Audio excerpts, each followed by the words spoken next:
இனிமேல் இந்த அரசியல்வாதி இந்த ஏரியாவுக்குள்ளே வரப்படாது. வந்தால் கட்டி போடுவோம். நாங்கள் மக்களாக சேர்ந்து கட்டி போடுவோம். நாங்கள் வரி பணத்தை எடுத்துகிட்டு நாங்கள் இங்கே பிச்சை எடுக்கிறோம். இதான் கிணறு பாருங்கள். இந்த கிணத்துல நாங்கள் தண்ணி குடிக்கிறோம். இங்கே தண்ணி பாருங்க. இதே இந்த அரசாங்கம் என்ன செய்யுது? என்னட்டா எங்கிட்ட காசு பணம் இல்லை. ஏன்டா இந்த கோலக்குடியில் வர வேலைகள் தானே. மெல்டால் விஸ்வாசனீய சாதனை.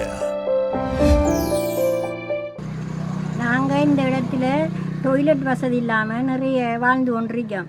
ஆனால் நேரத்தோடு இருந்த ஜனாதிபதி 4 மில்லியன் காசு இந்த இடத்துக்கு, இந்த இலங்கை மாவட்டத்துக்கு அனுப்பியிருக்கிறார். ஆனால் இந்த இடத்துல எந்த ஒரு அரசியல்வாதியும் முன் வந்து எங்களுக்கு எதுவும் செஞ்சு தந்தது இல்லை. இவ்வளவோ வசதி இல்லாமல் நாங்கள் டொய்லெட்டுக்கு இப்படி அந்த புறம் போகிற நேரம், சாமத்தில் ஒளிம்பி போகிற நேரம் பாம்பு கடிச்சிருக்க எத்தனை வசனத்துக்கு நாங்களும் இருட்டுக்குள்ளே வெளியில் போக இயலாது. போனால் கேமரா வச்சு ஃபோட்டோ பிடிச்சி அதை வீடியோவில் போடுறாங்க. பொம்பளையில் எவ்வளோ கஷ்டப்படுறாங்க இந்த ஏரியாவில் இருந்து. ஆனால் அரசியல்வாதி என்ன செய்கிறாங்க? அதை எடுத்துட்டு அவங்களோட தேவையில செஞ்சு கொண்டு போகிறாங்க. ஆனால் இனிமேல் இந்த அரசியல்வாதி இந்த ஏரியாவுக்குள்ளே வரப்படாது. வந்தால் கட்டி போடுவோம். நாங்கள் மக்களாக சேர்ந்து கட்டி போடுவோம். இனிமேல் இந்த எலெக்ஷன் காலத்தில் வரக்கூடாது. எந்த ஒரு அரசியல்வாதியும் இந்த இடத்துல வரக்கூடாது. எங்களுக்கு உதவி செய்யாதவங்க இந்த இடத்துக்கு வரக்கூடாது. நாங்கள் இவ்வளோ பொம்பளையெல்லாம் சேர்ந்து எல்லாருமா சேர்ந்து இந்த அரசியல்வாதி அவ்வளோ பேரையும் கட்டி போடுவோம். இந்த நாங்கள் எந்த ஒரு இதுவும் இல்லாமல் இந்த இடத்துல இருக்கோம். ஆவணங்களே சாராங்கள். ஆனால் காசிக்காரனை பிடிச்சி அவனுக்கு 5 ஏக்கர் 6 ஏக்கர் குத்தகைக்கு எடுத்துட்டு சொல்கிறாங்க. அவங்களுக்கு முதல் உரிமை கொடுக்குறாங்க. ஆனால் ஏழைகளுக்கு அவங்க எந்த விதமான உதவியும் கொடுக்குறாங்கல்ல. நாங்கள் போய் ஒரு 10 பேச்சு அடைச்சோன்னு சொல்கிறாங்க. ஜிஎஸ் வாரா, போலீஸ் வாரா எங்களை அடித்து துரத்துறதுக்கு. உங்களுக்கு இங்கே என்ன இடம் இருக்கு அண்டு கேட்டுது. ஆனால் இந்த ஊர் புறந்த எங்களுக்கு இல்லை, எங்கேயோ இந்த வந்தவங்களுக்கெல்லாம் காணி தங்களை சொந்த காணின்றது பிடிச்சி அடைச்சிருக்காங்க. இதை கேட்குறதுக்கு எந்த ஒரு அரசாங்கமும் இல்லையா? நாங்கள் இவ்வளோ கஷ்டப்படுறோம். எங்களோட கண்காண ஏக்கர் கணக்கில் அடைச்சி வச்சுது குத்தகைக்கு கொடுக்குறீங்க. பணக்காரனுக்கு தானே எல்லாரும் உதவி செய்கிறீங்க, ஏழையில திரும்பி பார்க்குறீங்களே. ஆனால் அரசியல் அண்டு வரக்குள்ள, எலெக்ஷன் அண்டு வரக்குள்ள உரிமையை கேட்டு வாருங்க. எங்களோட உரிமையை நாங்கள் உங்களுக்கு தந்த செய்வோம்மான்னு ஆனால் கடைசி மட்டும் எங்களுக்கு எந்த விதமான ஒரு உதவிகளும் எங்களுக்கு செய்கிறல. எலெக்ஷன் அவங்களோட சந்தர்ப்பத்துக்கு அவங்களோட சொந்த வேலைகளுக்கு மட்டும் எங்களோட உரிமைகளை எடுத்துட்டு அவங்களுக்கு சொந்தக்காரர்களுக்கு அவங்களோட மாமாக்கு எல்லாரும் செய்கிறாங்க. இங்கே நாங்கள் போட்டுட்டு ஆவண்டு பார்த்து திரிக்கணும். எங்களோட வரி பணத்தை எடுத்து இன்னொரு ஆக்களுக்கு நீங்கள் கொடுக்குறீங்க. நாங்கள் வரி பணத்தை எடுத்துட்டு நாங்கள் இங்கே பிச்சை எடுக்கிறோம். எங்களுக்கு எந்த விதமான உதவியும் இல்லை. எங்களுக்கு எந்த பத்திரத்தையும் தந்து எங்களுக்கு நிரந்தர வசதியையும் தந்து குடிநீரும் டொய்லெட்டும் எங்களுக்கு தருமாறு உங்கள்கிட்ட தாழ்மையுடன் நாங்கள் கேட்டுக்கொள்கிறோம்.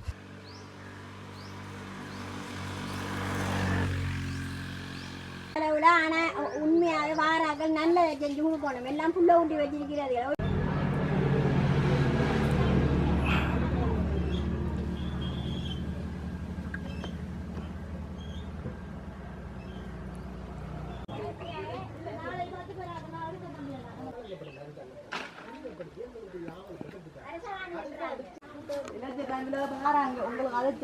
என்னத்தை விழிக்காங்க வந்த உடனே அவங்கள பாட்டு இருக்காங்க.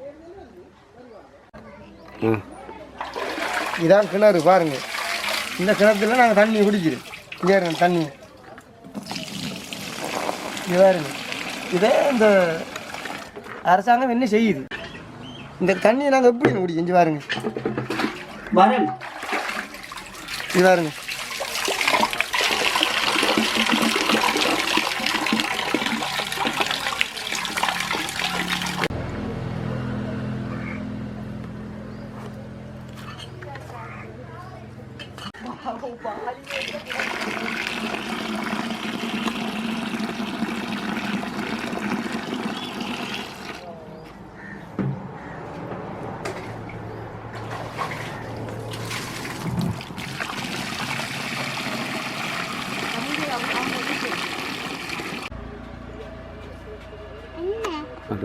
ரெண்டு பேர் அமிர்தலிங்கந்தவராஜ். நான் இந்த பாளையமோடு மீனவர் கிராமத்தில் வசித்து கொண்டு வருகிறேன். நெடுங்காலம் கல்யாணம் கட்டி எனக்கு 2 பிள்ளைகள் இருக்குது. மூத்த மகன் 6ஆம் ஆண்டு படிக்கிறாரு. 2வது பிள்ளை நேசர் படிக்குது. இங்கே பிறந்ததிலிருந்து நான் இங்கே வாழ்ந்து கொண்டு வரேன். இந்த சுனாமி அடித்ததுக்கு பிற்பாடு இந்த காணியில் நான் வந்து குடியமர்ந்தேன். எனக்கு அரசாங்கத்தால் எந்த காணியோ எந்த அடிப்படை வசதிகளோ எனக்கு தரலை. இந்த மாதம் ஒன்று இந்த கியூஆர் காசுண்டு அசஸ்மெண்ட்டு தராங்க 15,000 ரூபா. எனக்கு அந்த வீடை பாருங்கள் படியாக தெரியுது உங்களுக்கு. இது கடலில் எந்த நாள் உழைக்கலை, நான் அடிப்படை வசதி இல்லை. முதலாவது இந்த காணிக்கு நான் இருக்கிற காணிக்கு மலசலங்கூடங்கள் இல்லை, கிணறு இல்லை. இதில் வார எலெக்ஷன் கட்டு வருவாங்க, வந்தால் இதை செஞ்சுதாரன் அதை செஞ்சுதாரன்னு சொல்லிவிட்டு போயிடுவாங்க. ஆனால் எதுவும் வந்து செய்ய மாட்டாங்க. இந்த வீட்டிலையும் இந்த ஓலைக்குடியிலையும் மழை பெஞ்சாலும் சரி காற்றடித்தாலும் சரி இங்கே நாங்கள் வாழ்கிறோம். வேறொரு இடத்தையும் நாங்கள் போகிறதுக்கு இடமும் இல்லை. எங்களுக்கு சொந்த மந்தை இருந்தால் நாங்கள் போகலாம். விட்டாகிறோம் ஒருத்தருமே இல்லை. காணி நாங்கள் எங்களுக்கு இல்லைன்றாங்க. இந்த 10 பேச்சு 5 பேச்சு இல்லைன்றாங்க. இந்த பாருங்கள், இந்த முருகன் கோயில் திடலில் ஏகப்பட்ட காணிகள் கொடுத்துருக்குது, அரசாங்கம் கொடுத்துருக்கிறாங்க. அதை தட்டி கேட்க போனால் இல்லை, என்னட்டா எங்கிட்ட காசு பணம் இல்லை, என்னட்டா இந்த ஓலைக்குடியில் வர வேலைகள் தானே என்று விடுறாங்க. ஆனால் விடுறவங்க ஏன் அந்த காணி எங்களுக்கு தரையிலாது, மனசில் கூட ஏன் எங்களுக்கு தரையிலாது, கிணறுங்களுக்கு தரையிலா ஏன் இந்த மட்டக்களப்பு மாவட்டத்தில் வந்து இங்கே எலெக்ஷன் துண்டுலாம் பாருங்க வந்தவங்க ஏன் எங்களுக்கு தரல. இந்த நியூஸில் பார்க்க எத்தனையோ கோடி எத்தனையோ மில்லியன் என்று பார்க்குறேன், 8 லட்சங்கள் என்று பார்க்குறோம். ஏன் குளத்தில் ஓட்டு அணியாக பார்க்குறீங்க? எங்களுக்கு அடிப்படை வசதியில் இல்லாமல் இருக்குது. அந்த அடிப்படை வசதியில் செஞ்சுதாங்க, எங்களுக்கு காணியை தாங்க. 30 குடும்பம் இருக்குது, மொத்தம் 140 130 வளவு காணிகள் இருக்குது. அந்த 130 காணிகளுக்கு அரசாங்கம் எந்த ஆதார ஆவணங்களும் தரலை. ஏனென்றால் சுனாமி அடித்த பிற்பாடு அத்தனை நபர்களுக்கும் அரசாங்கம் கொடுத்துருக்குது. அப்போ அந்த அரசாங்கம் கொடுக்குற சரி என்ன, இந்த இவக்கு அம்மா இல்லப்பா இல்லை, இவன் எங்கே போவாகும், நான் தான் தகப்பேன் புரிச்சன், அவரை புரிச்சன் பிள்ளைகள் 2 எங்கே போவோம்? எந்த காணி இருந்தால் தான் நாங்கள் போகிறதுக்கு, நாங்கள் எங்கே போகிறோம்? நாங்கள் செத்தாவிலே இருந்து சாகுனாங்க. இங்கே பாருங்கள், வீட்டை பாருங்கள், ஓலை கட்டிக்கிறோம். ஓலை கட்டிக்குள்ள இந்த ஓலையை நான் வருஷத்துக்கு இருக்கா மாற்றுறேன். கடலில் எப்படி உழைச்சி மாற்றுறேன்? கடலில் எனக்கு சொந்த போட் சொந்த இது எதுவுமே இல்லை, வீசுறதுக்கும் வலை இல்லை. அந்த டிஎஸ் ஆஃபீஸால் சொந்த 2 வலையும் நான் ஆற்றுல விட்டுனேன். பீச்சக்குள்ளே அந்த நீத்தில் போயிருந்தேன்னா வலை போயிருந்தேன்டா நானும் சரி செத்துருப்பேன். 8 செத்தா சங்கத்தால் 20,000 காசு, நான் மீன் பிடி சங்கத்தால் 20,000 காசு. ஒரு பிணர் அடிப்பாங்க, கதிரை சட்டு கொண்டு இறக்குவாங்க. அவ்வளோதான் இந்த சங்கம், மீன்பிடி சங்கம் செய்கிற கடமை. செத்தா மீனவருக்கு இன்சூரன்ஸ் இல்லை, எதுவுமே இல்லை. அதை சொல்லி எங்களுக்கு சொல்லி தந்தால் தான் நாங்கள் செய்வோம். அதான் நான் உண்மையிலே சொல்கிறேன், நான் இந்த ஊரிலே பிறந்து இந்த ஊரிலே வளர்ந்து இந்த ஊரிலே சாகுவேன். எங்களுக்கு ஆவணம் இந்த காணிக்கு ஆவணம் சரியாக கஷ்டப்படுறேன். அந்த காணி அரசாங்க காணிகள் என்னன்னு ஏன் எங்களுக்கு தரையிலாது? ஏன் சரி தரையிலான்றீங்க? சரி, இவ்வளவு பேருக்கும் நீங்கள் அரசாங்க காணியை கொடுத்துருக்கீங்க. டிஎஸ் ஆஃபீஸால் எடுத்ததுன்னு சொல்கிறாங்க. சரி, டிஎஸ் கொடுத்துருக்கிறாரு. சரி, டிஎஸ் கொடுத்தா எங்களுக்கு நேரத்தோட தர வேண்டிய காணியை தந்திருந்தா நாங்கள் அதில் இருந்திருப்போம் தானே, எங்களுக்கு உரிய கிடைச்சிருக்கும் தானே. ஏன் அந்த காணிக்கு ஒரு சட்டம் நடிக்க ஏன் எங்களுக்கு மக்களுக்கு தெரியலான்னு காணிகளை கௌரவ ஜனாதிபதி அவர்கள் கருத்தில் கொண்டு பாளையமோடு மீனவர் வீட்டு திட்டத்திலிருந்து கதைக்கிறோம். இந்த கதையை நீங்கள் கருத்தில் கொண்டு மிகவும் தாழ்மையுடன் எங்களுக்கு உதவி செய்யுமாறு வேண்டிக் கொள்கிறேன். சரியா, கஷ்டம் பண்ண செத்தா போயிடும், கடலில் தான் நாங்கள் போய் இஞ்சாகணும், வேறு எதுலேயும் இஞ்சாக மாட்டோம். நாங்கள் கடல், சொந்த போட்டு இல்லை, சொந்த வளவு இல்லை, சொந்த தோணி இல்லை, சொந்த வாகனமே இல்லை. ஆனால் எங்கே இருந்த காட்சிக்காரர்களுக்கெல்லாம் இருக்குது, அரசாங்கத்தில் வேலை செய்கிறார்களுக்கு இருக்குது. பாருங்கள், இந்த அடிக்கணும் காணி முருகன் கோயில் திடல், இதில் ஏகப்பட்டார்கள் குத்த என்று அடைச்சிருக்கிறாங்க. ஏன் எங்களுக்கு காணி தெரியல? அது சரி, எங்களுக்கு வீடு தந்தேன்னு சொல்கிறாங்க. எங்கே வீடு? எங்களுக்கு வீடு பாஸ் ஆகினது எங்கே? இதுவரைக்கும் எங்களோட ஐரன் நம்பர் 880 பி எங்களோட ஐரன் நம்பர். இந்த ஐரன் நம்பருக்கு என்ன பாஸ் ஆகியிருக்குது? கியூஆர் மட்டும் அலர்ட் ஆகிருக்குது. கியூஆர் மட்டும் அரசாங்கத்தால் தந்திருக்கிறாங்க. கடலில் என்ன 200 ரூபா வரும், 300 ரூபா வரும், ஒன்றுமில்லை. நேற்று கடலுக்கு போய் 350 ரூபா.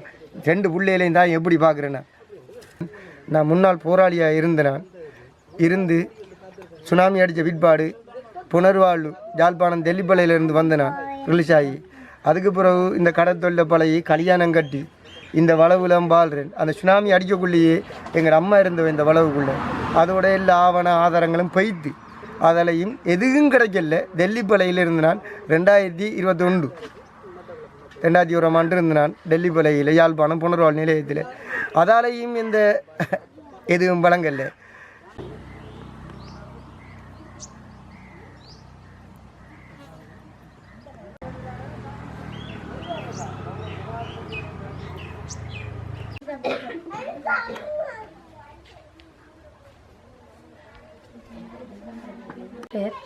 எங்களுக்கு எந்த காரணம் எவ்வளோ காலமாக நாங்கள் இந்த இதிலேருந்து வசிக்கிறோம். ஆனால் எங்களுக்கு எந்த உதவி திட்டம் ஒன்றுமே இல்லை. குடிக்கிறதுக்கு தண்ணியும் ஒழுங்கு இல்லை. இப்படி தான் பக்கத்தில் அங்கே எங்கள் தூரத்தில் போய் தண்ணி எடுத்துக்கொண்டு குடிக்கோம். நாங்கள் எங்களுக்கு வசதின்றது கஷ்டம். அடுத்தது 3 பிள்ளைகள் இருக்காங்க. படிப்பு வசதி படிக்காங்க 3 பேரும். கொலசி போன முறை மகன் எழுதினவர் கரண்ட் இல்லாமலே பாஸ் பண்ண ஓரளவுக்கு எடுத்திருக்கேன். 116 எடுத்திருக்கேன். இப்போயும் ஒரு பிள்ளை கொலசி படிக்காவும். வசதி ஒன்றுமே இல்லை. டாய்லெட் இல்லை, ஒரு வசதி ஒன்றுமே இல்லை எங்களுக்கு. ஜலக்காட்டு வசதி இப்போ பெருசாண்டெல்லாம் இதாக போகுது. டாய்லெட்டுக்கு போக்குள்ள வீடியோ எடுக்காங்க. அது போகிறது கொஞ்சம் கஷ்டமாக இருக்குது. எனக்கு ஒரு பொம்பளை பிள்ளையும் இருக்காவும். அவைக்கும் 10 வயசு. வழியால் போகிறதுக்கும் பிள்ளை கஷ்டமாக இருக்கு. வீடியோ எடுத்து அச்சுறுத்தல் அப்படி கேவலமாக கதைக்காங்க. எங்களுக்கு கொஞ்சம் பாதுகாப்பு இல்லை. என்னெண்டா இது இந்த அளவுக்கு ஒப்பம் இல்லை. ஒரு என்னென்றாலும் நாங்கள் கரண்ட் எடுக்கிறதுக்கு கையில் காலில் விழுந்தண்டாலும் கேட்போம். அவங்க சொல்கிறாங்க இதுக்குள்ளே நாங்கள் ஒரு உதவியும் செஞ்சு தர மாட்டோம்னு சொல்கிறாரு. நான் போய் கேட்டோடனே ஒப்பம் இல்லை, எப்போ எப்படி உங்களுக்கு நாங்கள் சைன் வச்சு தரேன்ட்டு எங்களோட ஜிஎஸ் கேட்காரு. அதுக்கு நாங்கள் என்ன சொல்கிறேன்டே எங்களுக்கு தெரியுதில்லை. எங்களுக்கு எப்படி சொல்கிறேன்டே தெரியுதில்லை. அரசியல்வாதிகள் வந்து சொல்கிறாங்க நாங்கள் செஞ்சு தரோம். ஆனால் அரசியலுக்கு போட்டெல்லாம் போட்டு முடிஞ்சோடனே அவங்க இங்கெல்லாம் பக்கமும் வராங்க. இல்லை என்ன செய்கிறேன் இனி அவங்களுக்கு நாங்கள் வந்தாங்களான்டால் நாங்கள் முகத்தில் கதைச்சி போட்டு தான் விடுறேன். முதல் நீங்கள் உதவி செய்யுங்க, நாங்கள் அப்போத்தான் நாங்கள் உங்களுக்கு உதவி செஞ்சு தருவோம்ண்டு. உங்களுக்கு நாங்கள் போட்டை போடுறோம் எங்களோட இதை செஞ்சு. ஆனால் எங்களுக்கு நீங்கள் உதவி செய்கிறீங்கல்ல. வாரீங்க போட் போடுறோம், உங்களுக்கு போட் போடுறோம். ஏன்னா என்ன தாரீங்க போட் போட சொல்கிறீங்க. ஆனால் இன்னும் ஒரு உதவி ஒன்றுமே செய்கிறீங்க இல்லை.